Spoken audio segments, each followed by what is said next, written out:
how to add videos to Google Slides. The first thing you need to do is open your browser and type in slides.new to quickly open a blank Google Slides presentation. Once you're in your presentation, navigate to the specific slide where you want to insert your video. You can either choose an existing slide or add a new one by clicking the plus button at the upper left corner of the interface. Next, click on the Insert tab in the menu bar at the top of your screen.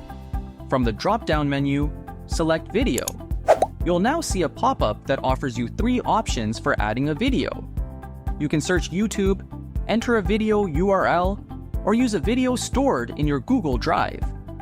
Let's explore each option. If you choose Search, you can type in keywords to find a video directly from YouTube. For example, if I type in Google Slides tutorial, I'll see a list of relevant videos. Select the one you want by clicking on it, and then press Insert at the bottom.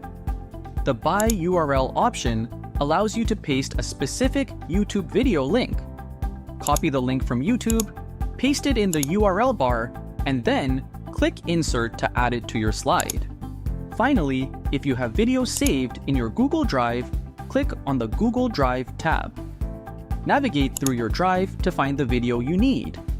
Once you've located it, select the video and click Insert. Once the video is inserted, you can click and drag it to reposition it on the slide. Use the corner handles to resize the video as needed. Click the Format Options button to adjust playback settings like starting and ending times and whether it plays automatically when you present the slide. And that's it!